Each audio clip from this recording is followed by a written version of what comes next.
We are the sexagenarian sages. And we are here to bust the myths about sex and aging. What's one of the myths that we want to talk about today? How about, and there's actually a collection of myths, that masturbation is going to give you hairy palms. It's going to drive you crazy. All sorts of bad things to you. Make you infertile. Now, interestingly enough, a number of years ago, the sociologist Sheer Height did a couple of studies on sexuality, one for women and one for men. The one for men indicated that 99% of her respondents masturbate, and that 82% of the women masturbate. So what goes on in the month of May? May is Masturbation Month.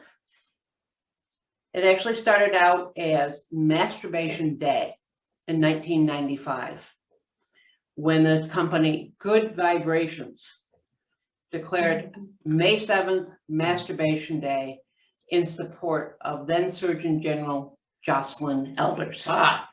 Why did she need support? Well, she said something that got her in some hot water with a bunch of people. She said,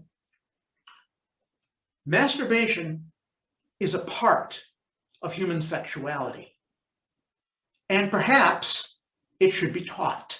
So that got her in hot water and all sorts of problems from that. But she had a point. Masturbation, as Sheer Height just showed us with her statistics, is a part of human sexuality. Even animals do it. And the fact that she got in trouble for saying it, to me, is an indication about how much baggage we carry around masturbation. Do we actually believe these myths?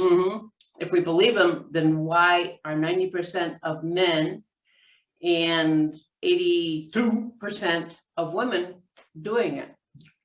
Maybe because it feels good. Pleasure, and we're all about pleasure. There are health benefits to doing it. There are.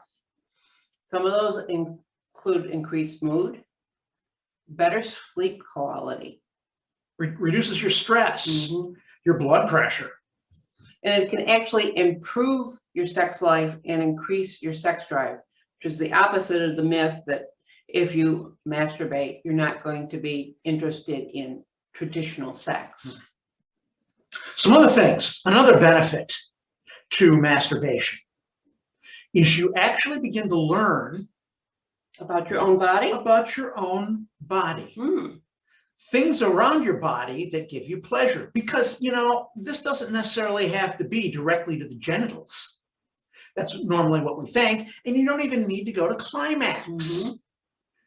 Instead, you're learning what points on your body can provide you with pleasure. And that's actually one of the reasons why I prefer to either call it solo sex or self-pleasure. Because often when I masturbate, I don't include my genitals and go to climax. I'm looking for the touch that's going to turn me on and leave me feeling good because I've got those chemicals flowing through my body.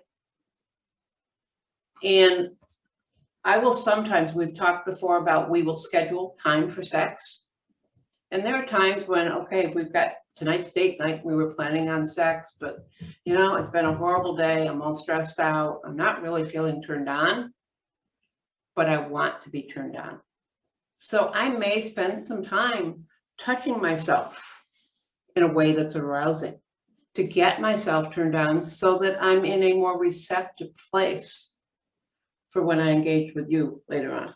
And once you've learned what those places are on your body, you can communicate that to your partner or partners and help them provide you with arousal or the pleasure that you're looking for. But that reminds me of another myth I wanted to address briefly. And that's the myth that you can only have a sex life if you have a partner. If you're unpartnered, then, well, That's it. I guess you're stuck. Your primary partner is yourself. And if masturbation is going to give you pleasure, then why not do it? So we've heard the benefits. We've debunked some of the myths. Why don't you do it? It's May, the month of masturbation. And how about masturbation as a practice? Ah, taking it on beyond May. And maybe doing it on a regular basis, just to learn about yourself. Just like you do meditation, or you practice basketball. Oh, that's a good analogy. Basketball is a team sport. You could play one-on-one, and you can practice basketball all by yourself, even if there's nobody else available. You're dribbling, you're shooting hoops. Nobody thinks, well, I can't do that because I don't have anybody to play with. You're learning ball control. You're learning how to move around on the court. So these are all things you're going to use when you get into the team part of play. And why not do the same thing when it comes to sex? Exactly. Do you have anything further that you want to share on this? I think I might suggest that if you still find yourself having guilt, hesitation, fears around this, that maybe you should contact us. Talk to us. Do you need somebody to be your cheerleader, to help you along, to do some of these things? You can subscribe to our channel. We'd love you to do it. You can like this. And if you feel like it, you can share this with others. And you can also contact us. You can reach out via our website, or our email address is there. Reach out, talk to us, see how we can help you. Let us be your basketball coach. Okay.